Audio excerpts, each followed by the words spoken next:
All right. Well, thank you all for joining. Really excited to get going today. We've got a very awesome topic. Um, Making sure we still got a few people joining here. Perfect. Well, welcome everyone. Today we're going to be talking about risks and realities of working in the alcohol business. We really appreciate everybody joining. We've got some awesome panelists. We're going to start with some prepared panel remarks where a good discussion on kind of what it takes to start, grow, and protect your business. And then we'll follow that with a live Q&A. I want to remind everybody that Q&A, we can't address any specific claims having to do with insurance, provide legal advice, but of course, please reach out to anyone on the customer service team. This is presented by Insurance Canopy. We hope it provides you some awesome value for running your business. With that, my name is Kyle Porter, representing Insurance Canopy, and I'll be moderating today's discussion. I'd love to introduce our panelists. We have two awesome industry experts here, one who kind of knows the ins and outs of absolutely everything about running a mobile bar business and everything having to do with alcohol-related businesses, and then an insurance expert who really focuses on that area of risk mitigation and insurance products. So with that, I would love to introduce the CEO and lead educator of Mobile Bev Pros, Sarah Murphy. Sarah, would you like to give a little introduction on yourself? Yes, and I see some familiar names in the little attendee list. So welcome to all of my people that I know, and hello to those that don't know. So it's a bit of a review for some of you, but I support mobile and event-based business owners with personal and business development. Specifically, I work in the spaces of marketing, sales, pricing, client experience, and leadership development. So we really appreciate you joining today. I think you're going to provide some awesome insights for our audience and for those who are in a live attendance, as well for those who are many to come who look later. And then I'd love to introduce Daniel Stedman. Daniel is the VP of Underwriting for Insurance Canopy and is joining us kind of as our insurance expert. If you could say hi and a little background, Daniel, we'd appreciate it. Yeah, happy to be here. Excited to have this call and hopefully educate and learn some new things about the industry. I've been in the insurance industry for about 15 years. I've been the VP of underwriting at Insurance Canopy for about 12 years. And we focus on providing insurance products and insuring small businesses very similar to a bartender, food vendor type insurance products. So, very familiar with this space and excited to talk more. Awesome. We appreciate it. Yeah, I think that was important to point out, Daniel, that we are going to focus today's discussion mostly on those without a physical location working in the alcohol-related businesses. Of course, there's some crossing of lines in terms of some things, some tips and tricks in terms of marketing. But at this point, we're going to really kind of focus on those working in the event and mobile space. And so with that, I'd love to just start the conversation with Sarah in asking, maybe Sarah, just based on your experience in the industry all these years, could you give us just kind of a rundown of the types of businesses that operate in this space and who we might be talking to and where they kind of fit into this category? Yeah, I'd say the primary category of mobile or event-based businesses that deal in the alcohol-related space are self-proclaimed mobile bars or mobile bartending companies. We also tend to see mobile coffee carts. Sometimes they want to add on like espresso martinis, or they want to serve Baileys in the coffee that they serve. So that would put them squarely in this space. And then food trucks, which I think of all those different types, food trucks probably have the least amount of knowledge that if they were to add something like beer or canned cocktails or seltzers to their menu, that actually puts them in a different category that has significantly more risk. And so a lot of times food trucks will think it's okay, especially if it's a private event, if they just bring beer to the private event and tack it onto the invoices, which isn't the case. But those are the three, I think, main categories: is mobile coffee, mobile food, and then beverage specific vendors. Well, it's interesting you mentioned there's a distinction between serving and selling. Can you kind of run through that a little bit so our audience can understand? I didn't know that there was a difference when jumping into research this topic, so that's very interesting to me. You're not the only one. I think a lot of times, even when you call your state boards that regulate alcohol, they have a hard time distinguishing between serving and selling, because usually the people you're talking to are not the board attorneys. And so they want boxes that they can put you in. They've got 100 calls coming in a day, and they just want to give you the information that they have. And so they're very used to giving kind of default information for the people that they serve. And typically the people that they serve, because they regulate, are the people who have liquor licenses to sell alcohol. In almost every state, there's something called a 3-tier system, with the exception of Washington state, but they still operate as though they have a 3-tier system. And this basically makes very clear as to who can sell alcohol and thus make profit off of it. So when we talk about serving alcohol, it's the who can serve alcohol that someone else has purchased and given them to serve. So if you were a restaurant and you're a bartender or a server within that restaurant, you yourself are not profiting technically off of the sale of alcohol. The person who holds the license is profiting off the sale of alcohol, and you get paid your $2.73 an hour and then tips, right? And so if you are a mobile bartending company, you'd be given alcohol by the host to serve at their event, at their wedding, at their house party, and you just invoice them a standard fee. That is a different thing altogether than if they hire you to do a cash bar or a hosted bar, wherein you're going to the local retailer and picking up all this alcohol and then charging a markup on that. That is seen by the state as profiting off the sale of alcohol, which requires a liquor license.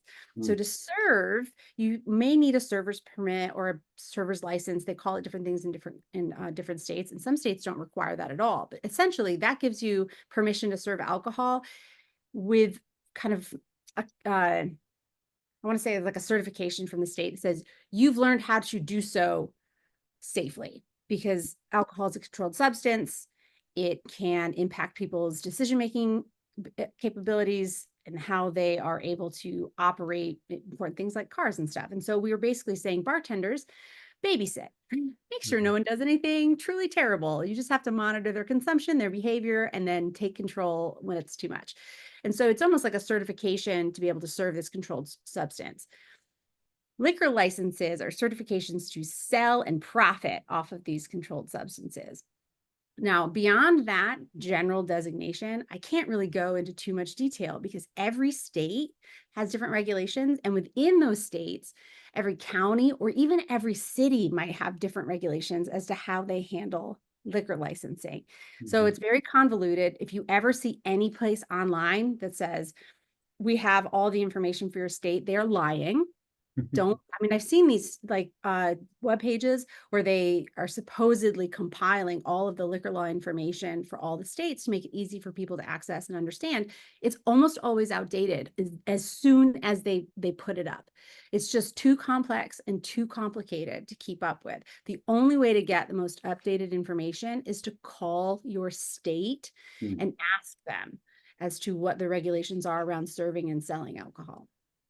That's interesting. And I think you were starting to jump onto this, but where would one start in calling? So you call the state and you say, hey, I've got a business idea, or do you have any recommendations when speaking kind of directly to the state to get a better understanding of what your local laws might be? Yes, I have 2 default suggestions. 1, speak in hypotheticals, and 2, never give the state more information than they need. Those are the 2 things. And so, for example, if you are a food truck and you have decided that you would really love to like add on beer to your menu, I would call them up and say, hypothetically, if I owned a food truck and I have all the necessary permits to do that, and I wanted to add beer to my menu, what would that look like? And what would that require? They're going to know exactly what bucket to put you in and exactly how to respond to that answer or that question. And then you kind of go deeper with additional questions. Okay, thank you. Maybe they'll say something like, well, that's not allowed here in Texas. You can't sell to the public. I don't know that that's true, but I'm just hypothetically. And And then you can ask, okay, well, let's say I'm hired for a private event and they would like to serve beer as a part of their menu. How would that work? And then they can talk you and walk you through that. So they tend to have a good understanding of the laws. What you don't want to do is you don't want to say, I own a mobile bartending company. I have a rig and I would like to serve margaritas at a public event. What do I do? Because a lot of times they're just going to go to like margarita truck looking like an ice cream truck, and you're driving through the neighborhood and playing a little tune where moms are chasing you instead of kids, right? And that in no state that I know of is legal. And so they're just going to shut you down real quick. And we don't want the shutdown. We want the slow picking away at like the narrative that they have around this so that we can figure out exactly where our slightly gray space. It's not like we're gray, but like we're not a restaurant, we're not a brick and mortar. We're mobile and we're not a caterer. In some cases, a food truck might be very comfortable in that catering space. But usually beverages are not so comfortable in either of those boxes. And so we have to utilize our better discerning skills as to where we fit into these very established boxes that they already have. Right, that's really interesting and a good insight. You mentioned the state. Is there specific entities? I'm sure they vary across states. Is there entities that they should try to start, someone looking to get into this business that you should look to call first? Is it state liquor board, or what are kind of those entities called within the regulatory system? Yeah, they are called very different things between the state. For example, Texas and Tennessee, we call it the TABC. In some states, it may be the ABC board. Recently, I heard South Carolina called it something different. But I think if you were to just Google like state regulatory board for the sale of alcohol in insert state, you'd get some pretty good and solid suggestions. All right, awesome. And so, what are some other considerations when thinking about starting this business? Would you kind of look at competitors in the space, or how many, competitors you have in a specific area? What are some other considerations of those looking to get into this? Obviously, licensing, things like that. Just anything from your experience. Yeah. So that's a pretty new, almost every response that I'll ever have is pretty nuanced because there are so many layers to this. First thing I'll say is that if you're looking at competition, you are looking at competition to see what do they do, why do they do it, what don't they do, why may they not do it. Oftentimes we get this idea and we're like, oh my gosh, no one in my area is doing this thing. 99% of the time, they're not doing that thing because no one ever thought about it. They're probably not doing that thing because it's either way too expensive, the demand wasn't there, they couldn't make it financially feasible, maybe the laws don't really permit it in a way that makes a whole lot of sense. And so I always look at competitors as like, what are you not doing? Why would you maybe not be doing those things? And then what are you doing that is doing really well? I'm not a big believer in like a saturated market. Anybody who's worked with me knows that I don't believe that's a thing. I have clients that just recently started their own mobile bar company in Dallas, the Dallas-Fort Worth area. Prior to them starting their mobile bar, Dallas-Fort Worth area had more mobile bars than I had ever tracked before. They had over 80 mobile bar companies that we knew of in that area. In most places, people would say, well, that's saturated. They hit six figures in their first like 6 months in sales. And they were just them. It was the brand that was different. So don't ever look at a market and I see this sometimes in like food truck groups and stuff too. It's like, oh, too many lemonade stands, it's not worth your time, or there's too many taco trucks, it's not worth your time. First of all, there's never too many tacos in life. Never. There's always room for one more. Second of all, it's not the taco so much, it's the taco brand. And that's really what's going to make all of the difference in business in general. As much as we get really excited about our recipes or our signature cocktails, or I make the best coffee, largely no one cares. Largely people are looking for people. They want to do business with people. They want to do business with brands that light them up, that make them feel seen, that meet a need they didn't know they had. And so unfortunately, with business, we all like to say, but I've got the best product or I've got the best service. And ultimately, that's not what matters. So if you're just getting started, the place that I would start is, what are you offering your market that no one else is? And it may not be your product or your service. It may be your approach. It may be your angle, maybe your personality, and maybe your creativity, but it's probably not your product or service. No, I think that that's very interesting. It's kind of a dual-edged sword, right? There is competitors in the space, but you can differentiate yourself, and I think that's a great point. Looking at starting the business, we kind of touched on what it takes to permit and license these things. I mean, any tips or tricks in terms of formations of business plans or formation of entities? What are you seeing in the industry as kind of the standard structure of those starting to get into the business? Yeah, I am not a business plan advocate, and there's a couple of reasons why. First of all, the only reason I would recommend you even fiddling with creating a business plan, maybe two. I'm going to give you 1.5 reasons. The first one is if you need to get a loan and you have to have, you can't do it without funding, and you're looking for that through a bank or some other type of formal system that will demand of you. And so like a grant or a business loan, they're going to ask for a business plan. The 0.5 is if you have never been in business before and you don't even know what questions to ask yourself on what you need to know in order to get into business. You can find a lot of business plan templates that are going to help walk you through the process of thinking about a business like a business owner. Aside from that, business plans are just trash, because as soon as you're done with them, they're outdated. You learned a thing, it no longer applies. And if you're to follow a business plan in the beginning of business, especially if you're a first-time business owner, you're basically keeping yourself to a framework that you just guessed. You don't know if this is like accurate, or if this is the way the marketing should look, or if this is how your pricing should look, or if this is the competitors you should be worried about. And so it's just too rigid for business owners that get into this space, I think, to truly allow for fluid growth. So I would skip the business plan in general. But as far as structure, most places are going to require a business license. That's usually with their county clerk. I'm always surprised when people say that they called their county clerk and their county said, no, you don't need a business license.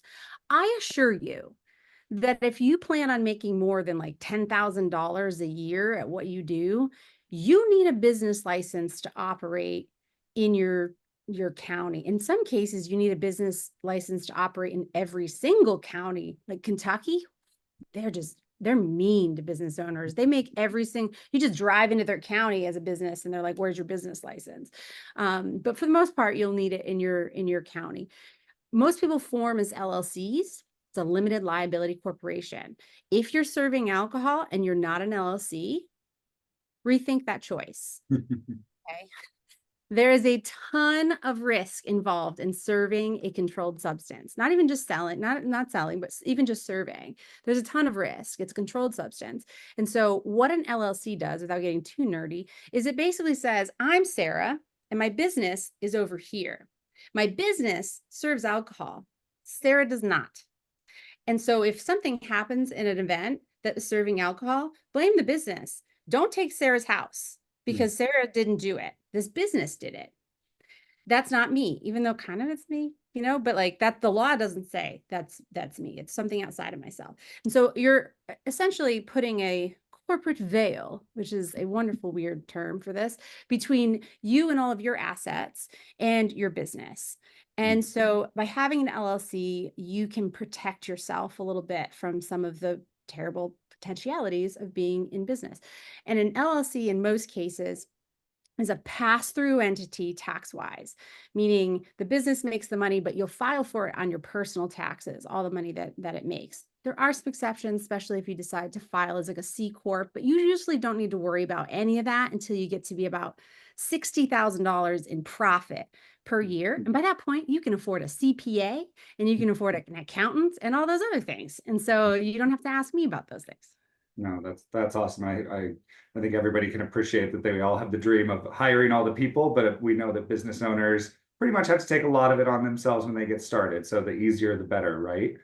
Well, I think that was some really great insight into starting a business. Of course, we'll keep some questions towards the end having to do with getting this business started, tips and tricks in that. I had some other questions in terms of menu planning and if I should just do beer and wine or potentially full bar and things like that. Maybe we'll take those to the end. But I think this is a good transition into growing the business. So, you know, I'm maybe taking some of your advice there. I've got a little entity. I've gotten through the licensing hoopla. I'm starting to see some business, but I'm really struggling for growth, right? Especially as a new business or even a business trying to build to its second truck or its you know, to capture further market share. Wondering, just as kind of a general overview, if you could give us some background on what you're seeing from your clients in this space, some of the best ways to market to new business, or even existing business and upselling those. Is it, you know, we know digital marketing is a big deal, but you know, is there any kind of right off the top of your head ideas that you have about growing your business?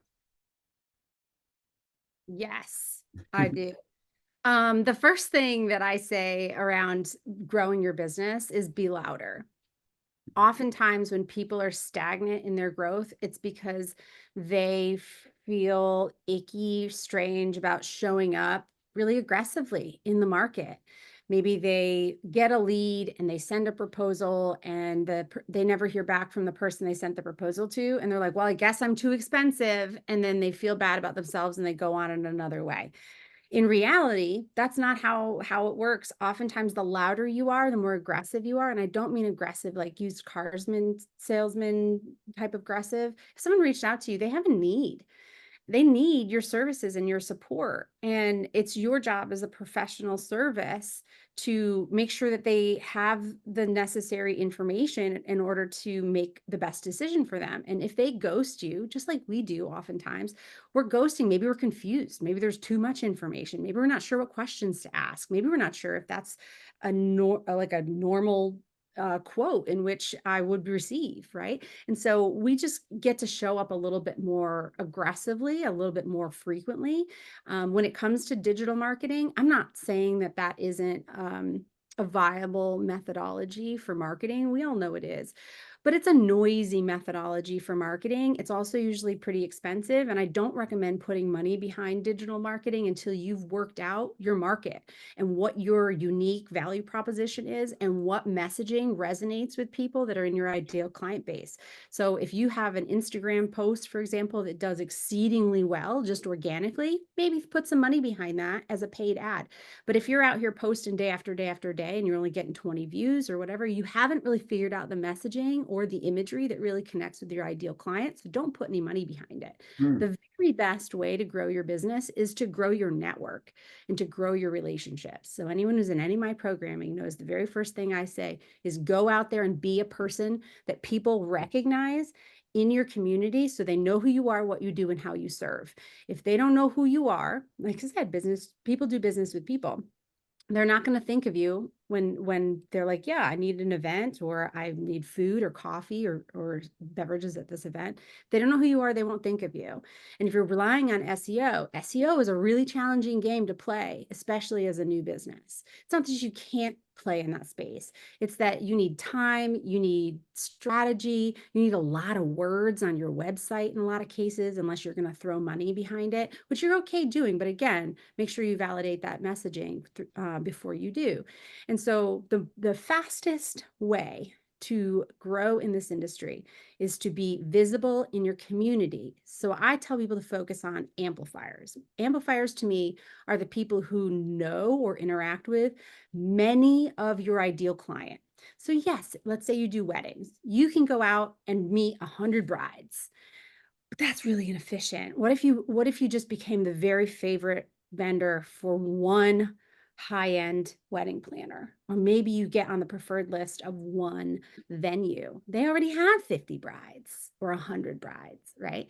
And so it's a little bit of a shortcut, but we really want to become a very valuable, a well-known, well-liked professional member of your event community. And that means getting out there, shaking hands, kissing babies, and being of value, not making sales pitches every time you meet someone, but actually connecting with people as other humans, other business owners, other people that can benefit from a two-way relationship. I think that's extremely interesting because I'm I would assume that a lot of business owners' guts are, well, I've got to invest in Instagram. I've got to be out there on social media. And I think it's an interesting approach and probably correct to think, well, this is a very community-based business. This is very geographically focused. Getting into the community, speaking with those involved in the industry is probably a great way to do it. And I think that begs the question is, how do you find these community members to connect with, these wedding planners or farmers market organizers or any of those? Would you recommend associations, reaching out directly on link? I mean, how would you, any tactics you can share there?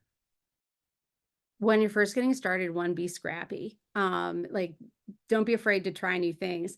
To your point about Instagram, I will say that it's important to have presence on the social media platforms, not for the reason that you think, though, for the reason of establishing trust. People are going to validate your existence, and they're going to try and pull back the curtain on kind of who you are as a company through your social media platforms. So if you don't have any social media presence, they may think that you're not a real legit business. So we're looking for social proof to help give us a boost in the trust factor, especially if you're new, because people have to know, like, or trust you before they're willing to give you money, right? And so having a social media presence, having accounts, having shared information on those platforms, and I don't mean all of them. You don't have to have, I say pick one major one and make sure it's very clear on your website as to which one you're on, whether it's TikTok or Instagram or Facebook. I will say the vast majority of people still in this event-based space are on Instagram. Might be transition. Even the people who have really strong TikTok followings that to my knowledge, don't translate into like sales and relationships so much on TikTok. Facebook groups are really helpful for those things. So like join your local event-based groups. A lot of times they'll have like event planning groups or event vendor groups on Facebook for your local area that you can join. And sometimes you can kind of become a useful and supportive member of the community through those Facebook groups, not always pitching yourself, but like helping when people have questions and just becoming a known entity. To your point, associations, I always recommend people join their local chambers of commerce. Chambers of commerce their whole goal is to make the local businesses successful. And so if I had $1 for every time someone's told me, Sarah, I joined my local chamber like you suggested, and like my business just exploded. Everybody needed somebody for their openings or their grand openings. And these people have holiday parties, and people who are part of the chamber oftentimes go to the chamber first for vendors and stuff. Aside from that, we do have a couple national organizations that are event-based, one of which is WIPA, which stands for, it's WIPA, and it stands for Wedding Industry Professional Association, I think. NACE, NACE is the National Academy of Conferences and Events. MPI is Meeting Planners International. But then you might also have some like local Tennessee-based or like local state-based. And so for Tennessee, we have TWEZA, which is the Tennessee Wedding and Events something or other, all of these acronyms. But I would say look to see. And you don't have to pay to join them all. Oftentimes they'll have free like happy hours or networking events that you can pay like $20, $40 to attend. And then you get a vibe as to like, do you like the people that are there? Do you feel like they would be of benefit to your network? Do they work in your local areas? I sometimes get people who ask me like about BMI or is that what I'm talking about? It's like there's a local networking for all over the country, and it begins with a B, and I think it's like BMI or BWI. I'm not sure. And I haven't heard like super solid things about that group, but everyone has one in their area. And the whole goal of the people in that group is to recommend more people in that group. So it is pretty aggressive. Usually the very first that people are like, yeah, I joined this because so-and-so said. I don't typically see a whole lot of traction in our industry within that group. So I always recommend people start with the events-based associations in order to find their amplifiers. That's awesome. Yeah, no, I think that's really good advice. Going back to kind of marketing and promotions when it comes to alcohol related businesses, is there any specific nuances you could share, or if they even exist, on things that you're allowed to say or should avoid saying online, or at some of your marketing and promotions or websites. What comes to mind is, should I be putting cocktail recipes out there? Should I be highlighting pictures of people consuming? Should I not? Is there anything specific to the alcohol related businesses and the risks of putting messages out in your experience that we need to avoid? This feels like a legal question, which might make it a Fair little enough. bit of a trap for me. But what I can say, just from being in this industry for so long, is that traditionally, you don't necessarily, as long as your account is like if online and then you've identified that your account is for like 21 and over, which is a business setting on almost all social media accounts, then you should be okay with sharing people that are consuming beverages and doing, the things that we do operationally. As someone who came kind of through the fires of working in the Hamptons and then here in Tennessee worked with people like Nicole Kidman and Eric Church for their events, I never put photos of guests without their permission on my social media page. Now, the worst case that could happen is they ask you to take it down, or at least I think that's the worst case scenario, to which, obviously one would do. But as a practice, unless it was provided to me permission or the pictures were given to me like from the bride, we had a no guest policy we did not take pictures of guests unless their face was obscured. But that was just my own personal best practice because I worked with high-end clientele that were pretty sensitive to that. Got it. No, and certainly didn't want to set you up to provide any legal advice. Nothing here, of course, is legal advice or insurance advice. We're here to have a good discussion on best practices from our knowledge of it. But I think that was a great answer, and just a good kind of risk mitigation tactic when looking at your outward appearance and your marketing is we just had an internal policy not to, right? And maybe others do. Go ahead and post pictures or stories of their live events. Perhaps it's probably best to ask your contact at the event or at the farmer's market, or as I'm sure there's probably people who love your business and would be open to it, but probably want to be safe about things like that. Well, I appreciate all of that, Sarah. I think that I'm actually getting comments that this is very helpful, and we really appreciate all the insights. I think now is time to talk about maybe the one thing that some people don't always want to talk about, but is a very important part of the business, is protecting your business. So we talked a little bit about, about starting the business, growing the business, which we just got some good insights into, and now it's turned, okay, well, we know we work in a very highly regulated somewhat risky industry. What are some ways to mitigate that risk and ensure your business and protect it? So with that, I'd love to bring in Daniel.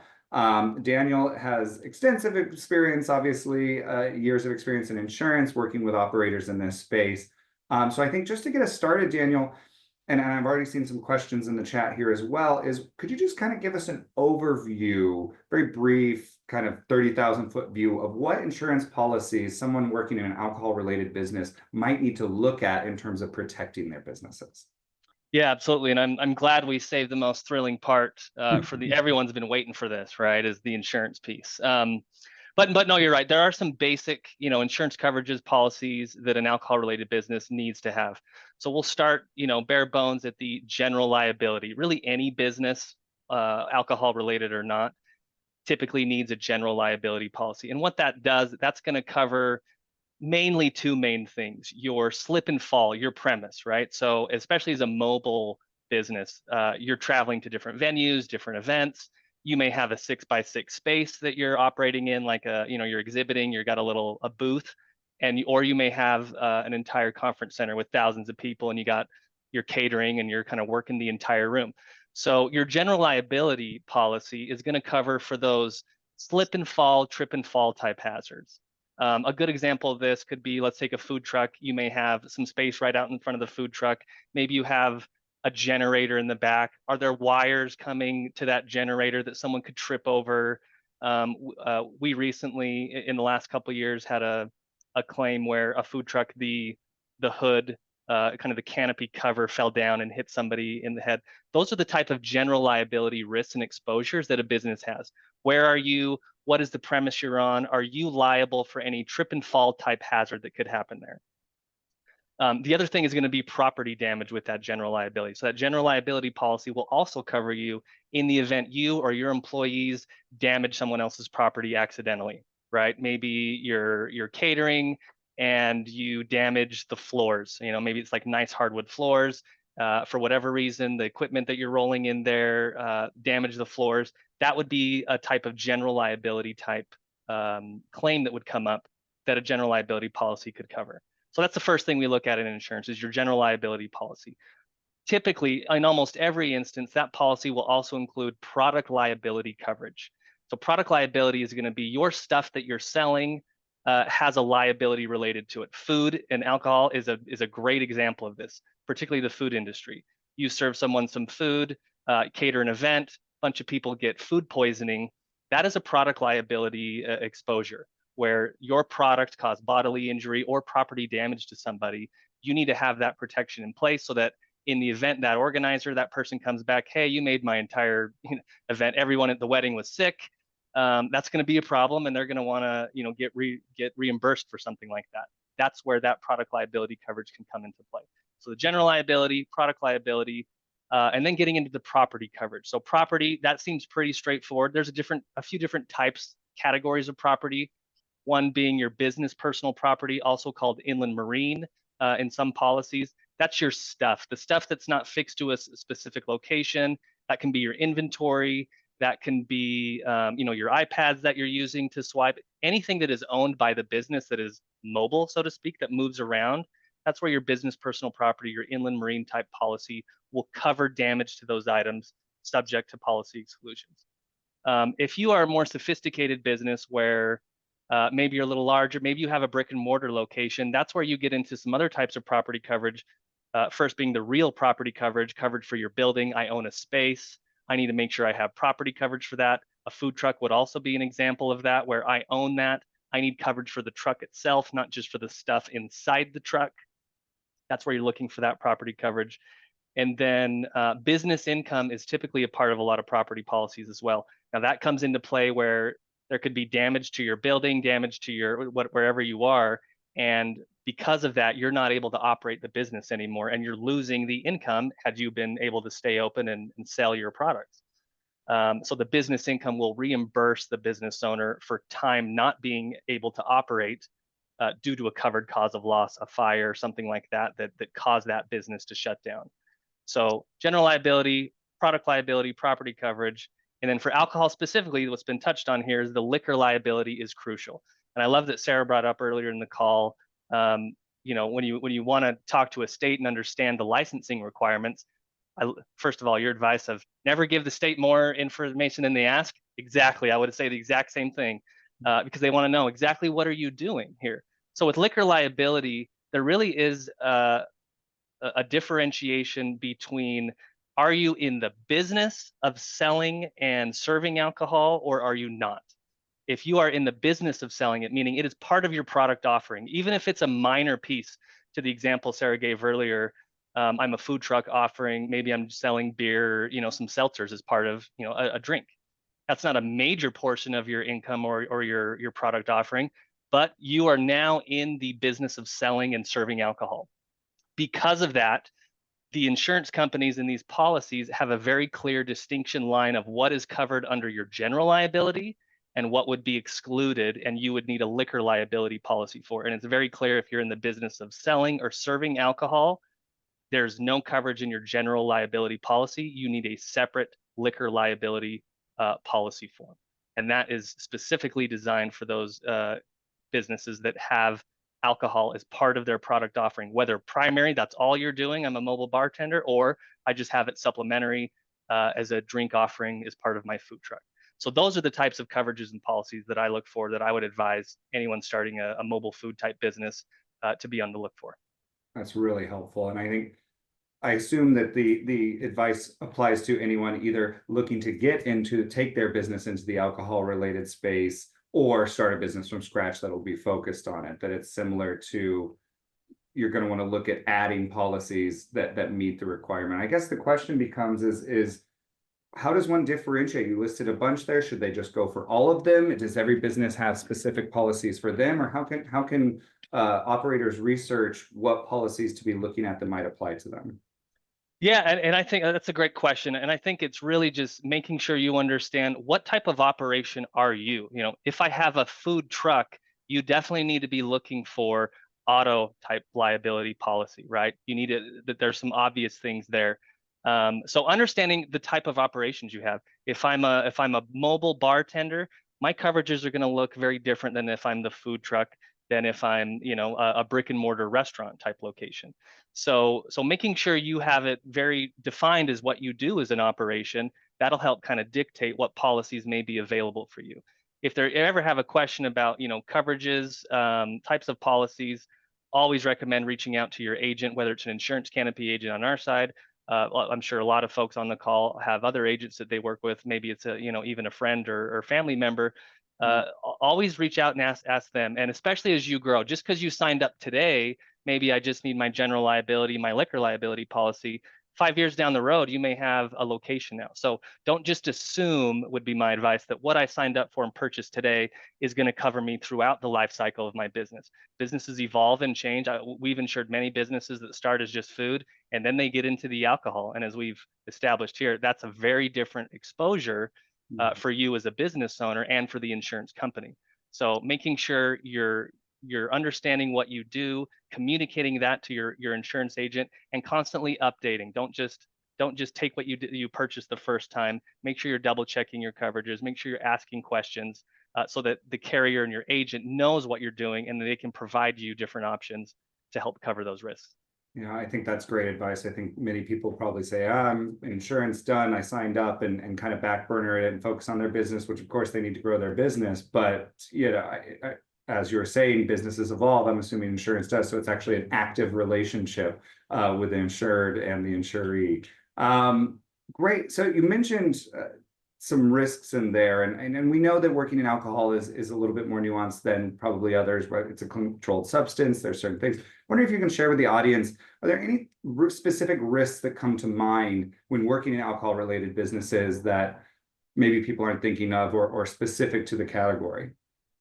Yeah, I mean, there's a lot of risks. If there's any that people aren't thinking of, maybe there's some, but I think a lot of it is really, well, what are you probably expecting? If I'm in the business of serving alcohol, selling alcohol, you know, kind of top of mind is I got to make sure I'm not over serving anybody, right? Do I have the right training for my employees? And there's a lot of good resources. I'm sure Sarah's got them at the top of head. You know, the tips training, making sure you're checking for IDs. You have a good plan. So anybody who has that, who has a business that is doing that, it's good to have an SOP, a standard operating procedure. We are, as a business, you know, to mitigate these risks that could come of over serving or serving someone who may be underage, let's make sure we have a plan in place. We know every employee, we're going to serve X amount of drinks. We know we're going to be checking the IDs here, or IDs are checked at the door by the venue. You know, making sure that you're following this plan and you have it out of what your risk mitigation factors are. But what I would say to that is a plan is only as good as it's utilized. If you have something written and you don't follow, that actually puts you in a worse scenario when it comes to a claim, right? When you can say, hey, here's our standard operating procedure. We make sure we don't do these things. If you don't follow that, that can actually put you in a worse scenario. So make sure you thoughtfully think through a plan. You do have the appropriate training and tools available for your employees to make sure that they're doing that. So some examples that I think of, like, okay, am I doing a happy hour? Am I doing drinking games? Is it a bottle service? Though you're going to have different controls depending on what you're doing. That looks a whole lot different than I'm a food truck and I'm certain, you know, here's your seltzer along with your hamburger, right? That my risk mitigation for that is probably pretty limited. But if I'm doing open bar night for 1,000 people, gosh, I better have a lot more controls in place. I got to make sure my staff is trained. I have enough, you know, bartenders for the appropriate people. We're making sure the IDs are checked at the right time. So again, understanding what you do as a business and making sure you have the right plan associated with that. Just because, again, one plan for the food truck is going to look very different and won't be successful for the mobile bartender, the caterer who's doing this huge event with 1,000 people. So those would be my recommendations. Plan for the worst and hope for the best, right? There you go. Yeah. Sarah, you actually got kind of called out there by Daniel. Any further thoughts that you have or directions you can point people in terms of training or risk mitigation activities or things that you've seen having worked in the industry for years? Yeah, and I think Daniel nailed that. Although Daniel, if you read the fine print on liquor liability insurance, that's it. No drinking games, no Yeah. happy hours, no serving after X time. So read your policy, the one you have, because that's going to give you what the exclusions are. To go a little bit deeper, though, remember, straighten your CEO crown. This is your baby, this is your business, and you are responsible for what happens and how it goes down. So set policies that create boundaries around what and how your team does with alcohol. So some common ones that we see in this industry is no shots, nothing served neat, and no doubles. And a lot of times people think like there's a myth that like, oh, my insurance, it's the law. No, it's not. It's a good policy because I mean, your insurance probably will respect you for it, but they're not going to prevent you from serving a double. Restaurants do it all the time. Like, you can choose whether or not you serve shots or a double. Is it good policy for an open bar? Probably not. And by not serving those things, you help mitigate your risk. Drinking games, again, it's not that you can't safely have a drinking game, but do you have more risk with doing a drinking game? Yeah, you do. And so think through some of these things that you mentioned carding. For me and my business policy, I don't care who at what door carded people. We also card because we're the ones serving the alcohol, and every bartender is responsible for being assured or having assurance that the person that they're serving is legally able to, or legally of age to do that. And so think through all of these touch points that you have and all of these potentialities of operating your business, and then ensure that those policies, one, your team you have their back. And that they are aware, to Daniel's point, that they're aware of what the policies are. I definitely have had people who would have served people at an event and then kind of turned to me and been like, you think they're of age, right? I'm like, I'm sorry, I'm not the one who handed them the drink. You are responsible for making sure if you hand them a drink, I'm not responsible for stepping in, because if I'm not looking the right direction and I miss it, you're relying on my ability to guess everybody's age. And listen, I carded someone who's 25 years old because I guess they didn't even have a driver's license. Like, clearly, I'm not a good judge of age anymore, because people are just like, they're looking like babies out here and legally drink. And so when it comes to risk, your insurance company is going to have your back in the worst case scenario. Your job as an owner is to avoid the worst case scenario. And that's getting sometimes the harder. I haven't asked Daniel this, but like, a lot of states now have these THC seltzers that hosts can provide. And like, my recommendation, don't serve them alongside alcohol. Don't serve them with alcohol. I don't even know if insurance would cover it, but the chemistry between alcohol and those THC drinks, everything you learn about how to serve responsibly, alcohol related, goes right out the window when you also put cannabis and THC into that mix. So you as a business owner need to create policies and procedures that are protecting your business. Yeah, that's a great point. Sarah, you said a couple things in there that I really like. One, on checking your policy language, right? So not every policy is the same, and there are unique exclusions and add-ons depending on which carrier is providing your policy, whether it's liquor, whether it's general liability. So to your point on the liquor, a lot of carriers, including the insurance canopy product, we don't allow the happy hour, the drinking games. We make sure you acknowledge that we're not doing that, because those are the best practices. We know that that's going to be the better risk to insure. The odds of an underage drinker, the odds of over-serving are much less if you have some of that. But check your policy. Always check your policy to ensure that there is, if there's ever a question, that you have the coverage that you think you have. And the other thing that you said on the THC, just to touch on that, we do insure businesses in the cannabis and the hemp, the CBD space. And there is just so much ambiguity state by state. Yes, it may be legal in that state, even recreational, but there is just ambiguity. Is this hemp that derived from hemp from a farm bill? Is this a recreational type product? And almost everything that I've seen, almost to a T, every policy is going to have an exclusion that nothing with the CBD, the cannabis, the THC. So just because it's maybe legal doesn't mean you're covered in your insurance policy. So if there's ever a question, always check your policy, always reach out to your agent to confirm you have the coverage that you expect. Check, triple check. Just real quick, one thing I meant to mention in my little diatribe there is self-service stations. Get rid of them. Don't allow. And most of the time, the insurance is also going to say like no self-service.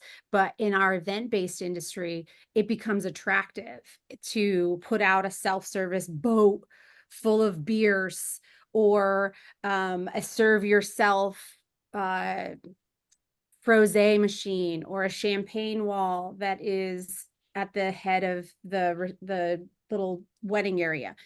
All of those should be monitored by a TABC or ABC or tip certified bartender, and they should be the ones that pull it off or serve it and then hand it to them. Otherwise, you no longer control how much alcohol people are consuming, but you're still on the hook for it. That's extremely interesting. Yeah, insight. I've seen all those all over TikTok of just come and grab it, but yeah, I didn't think of it from a risk perspective, and this is why you guys are the experts. I wanted to ask one follow-up question to either probably Sarah or either Daniel or Sarah on, you mentioned kind of some of these trainings, these SOPs. Do you recommend that business owners update their staff on those trainings, obviously at onboard probably, but on a monthly or every 6 months, or how do you recommend keeping, and then how do they document it to prove that they've done these trainings and prepared their staff appropriately should something happen? The first thing I'll say is SOPs are a living document. So as you learn things, your SOPs should be updated. As you update your SOPs, your staff should then be resupplied that SOP or that employee manual, and then confirm that they have read and understand that what the changes are. As for how they do that, technology is awesome now. So there's all sorts of software related things that you can load it up and make them Panda sign it, a DocuSign it. You can hand them a physical copy and kind of highlight what the changes are and have them sign off on it. And then you can keep that in their file. As far as whether or not they actually execute those things, that really requires leadership. That requires oversight, and that requires the ability to communicate and give corrective feedback. So when that bartender turned to me and was like, "You think they were old enough?" I said to them, "If you were unsure about whether or not they were old enough, what should you have done?" And then they said, "Well, I didn't know if we were allowed to card." Yeah, you are. You're actually legally required to card that person. So we had the ability to have that conversation. And so if you're not at all your events because you're wearing that CEO hat and you're just the facilitator for these events, then you need to have leaders, lead bartenders, managers on site that do have a solid understanding of what your policies are and are comfortable with correcting people's behavior. And not like that's where leadership training comes in, and emotional intelligence and those higher level business related skills that not everybody comes into this industry with. And so you thus have to work at developing them, is the ability to give feedback to staff and then document the fact that feedback was given. Because if something was to happen and that person that was given that alcohol then walked off and was underage and something was to happen, I'm the one that's on the hook for that. And so I would need to be able to document, yeah, that happened and this is what, I did. And, it's not the sexiest part of owning a business, but I can tell you that there is no business out there that doesn't have the unsexy parts. No, I appreciate all of that. I think that was interesting, just kind of from your view of the industry, just things to look at, especially in terms of risk mitigation. One more question for you, Daniel. Just wondering if you have any kind of real world examples of what like a claim might look like in the alcohol related business insurance relationship. Is it, how did it go? What were some of the things that you saw? Anything you can share real world that might be interesting? Yeah, absolutely. And liquor liability is one of those it was one of those coverages that when there's a claim, it's usually ugly and it's usually big. And that's just kind of inherent in what it is, right? Whereas, a property claim, it could be, $2,000 laptop or something very small. But typically with liquor, it ends up being kind of a messy type claim. So we had one recently, and this is just again to illustrate, even if you have the best practices and you're doing all these things happen, and this is what insurance is for. So for any who may think that insurance companies, these guys, they're just putting money in their pocket, they don't ever pay the claims. Here's a real example. It actually happened just earlier this year. We insured a company that was doing catering, and they were doing bartending as part of the catering service. They had a big venue, hundreds of people in this venue. They ended up unknowingly serving a minor and over serving someone who was underage. That minor went to two other additional parties or areas where they got served outside of our insured's venue that they were operating.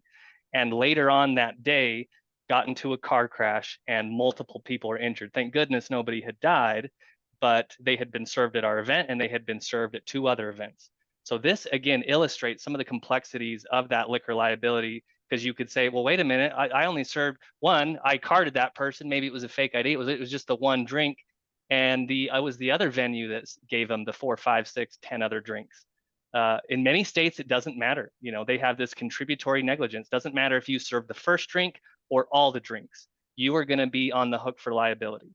So in this particular instance, multiple injuries, including this person who was driving the car, and our policy ended up paying a limit loss, which is the full limit, which was $1 million that this person had coverage for.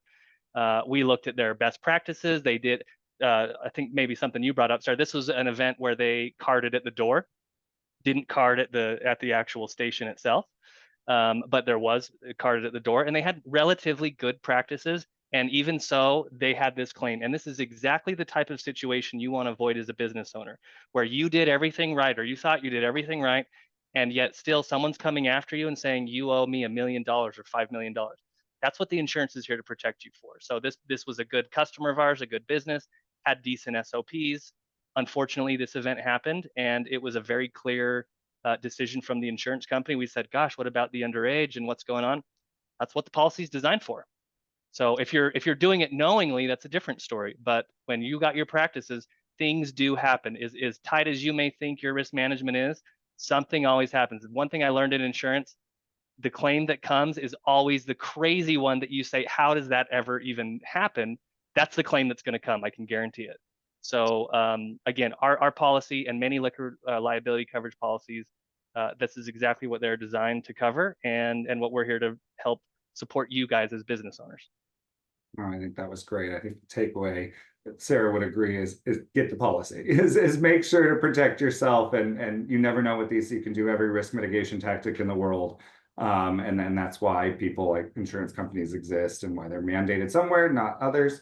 Awesome, guys. Well, we've got a few questions for the live Q&A here, but I wanted to give an opportunity. Do either of you have any closing thoughts before we get into the Q&A? Just anything we didn't touch on in the panel discussion that we might want to, you guys are the experts, so wanted to open. Daniel, any closing thoughts on that? No, I think again, read your policy, always ask questions. We're here as a resource if anyone ever has a question. So just never hesitate to ask questions and to do some discovery on your own. And always update live, make sure that as you change your business, yes, you change. That's good. Sarah, anything you'd add there? My portion of this was launch and grow, which I literally talk about all day, every day. So I wouldn't even know what was left off the table, but probably a lot. But I think the purpose of this particular webinar is to ensure people have awareness around the liabilities that serving alcohol within these mobile and event-based businesses have. And so I think if you just walk away, one, knowing that if you're going to serve alcohol, you need to be insured, and two, that once you start serving alcohol, you have to think about your business from a position of understanding that you're serving a controlled substance and there's a lot more inherent risk with doing that, even if it doesn't derive from your actions or behaviors. So do anything you can in your power to mitigate the risks and still operate successfully. I love it. Man, that was a perfect recap. So with that, I just want to jump into a few questions we've got here. I think this one was rather relevant and interesting. When it comes to insurance, I'll probably push this one over to Daniel. When it comes to insurance, are 1099 employees covered, or do they need to be W-2? Obviously, and they note that in small to medium-sized mobile bar businesses, it doesn't always make sense to have W-2 employees. Where does insurance fall when it has to do with that? Yeah, great question, and a very valid question, because typically insurance policies are very clear on who is a covered employee. And it almost is never the 1099 person. It always has to be an actual employee of your business. They're covered while they're operating as an employee of your business. However, the caveat to that is that some policies, including the one that Insurance Canopy offers, does carve that back, where we have, so again, it's typically excluded, but we say, actually, we're going to redefine employee to include leased worker, temporary worker, or volunteer worker. So that's going to cover those scenarios. Again, assuming that person is 21 and has the training. Don't bring your 15-year-old to the bartender, station there. But so make sure you read your policy. So it varies, right?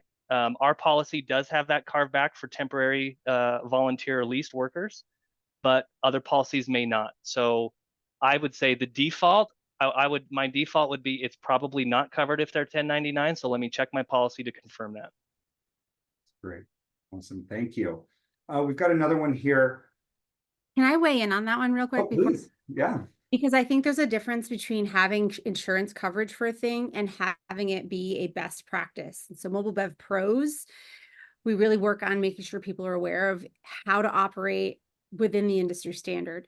And the federal government is very clear as to what qualifies a contractor and what qualifies an employee. And in almost no cases, if you were ever to be audited, would the federal government say, yeah, you're a bartending company and you contract bartenders? That makes sense.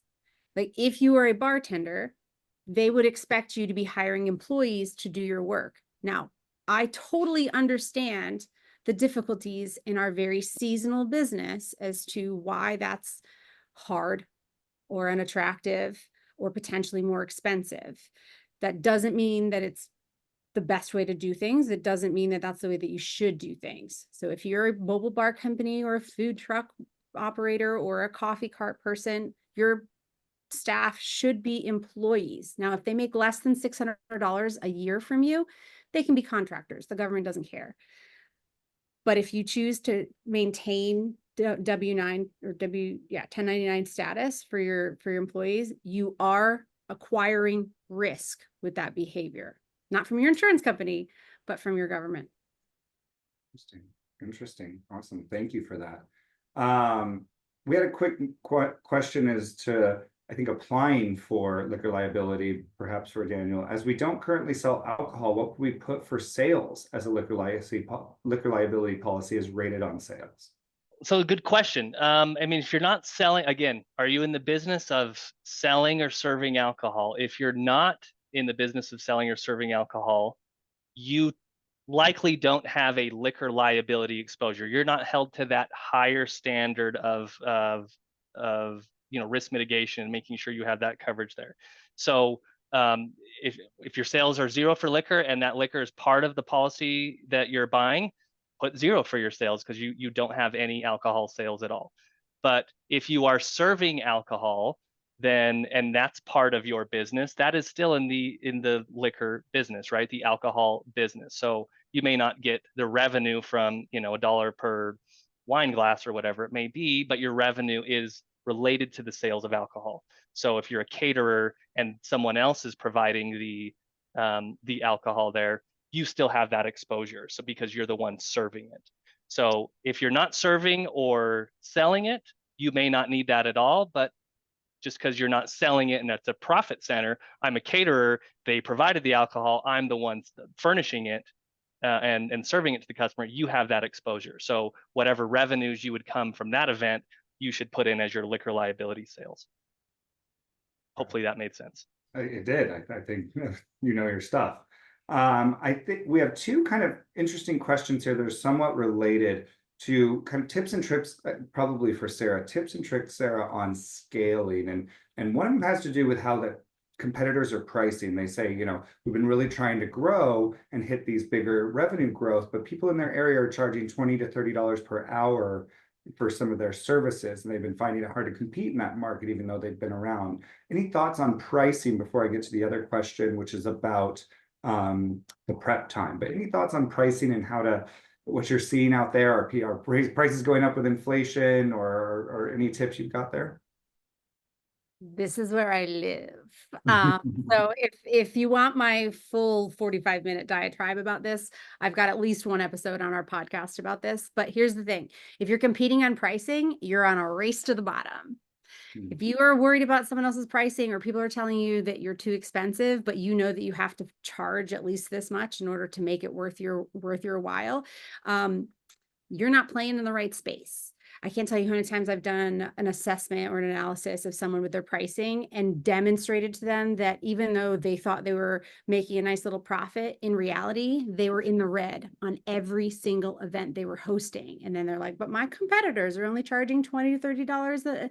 Do you pay their bills? You don't know what their costs are, right? And so if you need to be charging more, and my clients will tell you, I don't care what you charge, whatever it is, you can go to Tiffany's and you can get an $800 paperclip and they are not worried about it, right? And so the value is where you need to be focused, not your pricing. What value are you communicating to your clients? Your pricing is secondary. If you're only getting people that are like, I just need a body and this body's cheaper than your body, you don't want to play there. That's just not where you want to play. That's not where the money is. That's mass market stuff. And so unless your goal is to be the Walmart of businesses, where you play on commodity, right? You're not working on quality. At that point, you're actually talking about economies of scale. You're basically saying, I can get huge discounts on this, so I can drop my price. I can get staff at this level, right? You're looking at increasing your profit margins by decreasing your costs, but you need to be of a certain size for you to have a bargaining power to do that. And chances are you don't have that. So stop looking at price, calculate your costs. I teach a 4-part pricing model. There's probably a podcast on that too. It's definitely in the academy. Figure out your pricing and then communicate your value, not price. In the Mobile Bar Academy, we have a lesson in there that talks about powerful proposals, and we basically walk you through how like the price tag should be an afterthought for people. By the time they see your price, they're going to be like, well, obviously it's this much because you're amazing and I need you in my life. That's what we need to be focusing on, is making sure that they see how much value that you're offering, that by the time they get to the price, they're like, I'll pay anything because this is exactly what I wanted and need. That's awesome. I really appreciate all of that, and sounds like a great course. And looking actually, so going off price, the next question was kind of about costs, and this is a rather specific case. Maybe you've got some insights, or it can be more broadly about outsourcing. But the question is, one of our biggest challenges is scaling is prep, you know, cutting the fruit, batching, etc., and then the cleaning and then sanitizing of a space after. Even though, you know, you hire people to serve, is there a way to outsource this work? Would you recommend that? What is this person missing in terms of kind of leveraging the right labors for those? Yeah, there's a few things that I want to draw awareness to. One, if you're doing cutting of fruit or batching ahead of time, that needs to be done in a commercial kitchen. Otherwise, that's not in accordance with local food and health laws. And your insurance probably would not like to hear that either. You have to, if you don't have a commercially appropriate space to cut your fruit, to batch your stuff, you need to be doing that on site. So for me, I did all of my fruit cutting before service. All of our lemons, limes, oranges just got sliced and diced shortly before we opened the bar. That's legal. But if you're doing that off site, you shouldn't be. However, yes, once you get to a certain capacity, I, for example, outsourced to a company. It was like a caterer that I would send them a BEO like Wednesday, and I would tell them exactly how much of everything I needed. So I needed 2 quarts of fresh squeezed lime juice. I needed so many lemons, so many limes. I needed X amount of simple syrup made. I need this particular, like, I don't know, like hibiscus simple syrup, right? Their caterers already have staff. They already have prepped staff. They already have a commercial kitchen space. They already have all of that. And so I was just paying them for their staff and their product. And then I would come by, swing by, pick it up. And then that was all done for my team. So I think there are ways to get creative with the prep portion of a scaling business. I've walked other businesses through not just hiring bartenders, but also hiring operation managers. And those operation managers are responsible for all of the cleanup after an event, and then all of the packing, the prep, the shopping for events for the weekend. So it's one person, they just get in the rhythm and they know they have a bunch of BEOs, which is a banquet event order. It's an industry term of these are the 5 events we have. Every event needs these things. So I just go through and I prep, and then the bartenders can just come pick up all the stuff. We put it in their vehicle and then off they go. Gotcha. Very interesting. I think that person who asked that found that very helpful. Kind of a more specific situational question for you, Sarah, here, I think, because you mentioned self-service setups. They ask where we provide a dry bar. I'm not actually sure exactly what that is, but any opinions on how they can mitigate the risk of over-serving in that situation? So dry bar is a term that this industry has created that basically says, I'm bringing everything but the alcohol. And in that case, as Daniel alluded, you still have risk, even if you're bringing everything but the alcohol.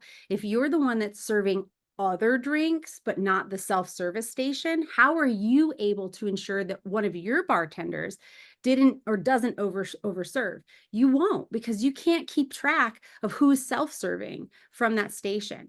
It's not illegal. It's just not best practice if you're trying to mitigate your risk. And so in general, I am not a proponent of self-service stations in any form. And that gets hard in certain situations, like if it's a house party and you're in one room, but then they have a house bar in another room.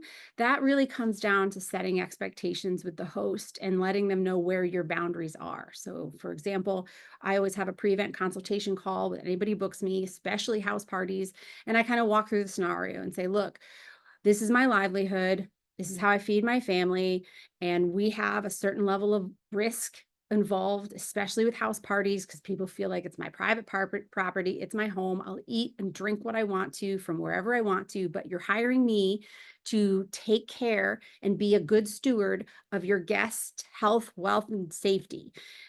Health and safety, not your wealth, but that if while I'm on site, all alcohol needs to come from my bar. And if I choose to cut someone off because I feel like they've been overserved or they need to eat something before they get served again, I need to be entrusted, or my person needs to be entrusted with that decision. If you're uncomfortable with that, then this might not be a great arrangement, because if I find that there's being alcohol served where I am not, then I reserve the right to pack up and leave, because I no longer can be responsible for those things. And if anything happens and someone gets sued, I'm out of business and I can't feed my family anymore.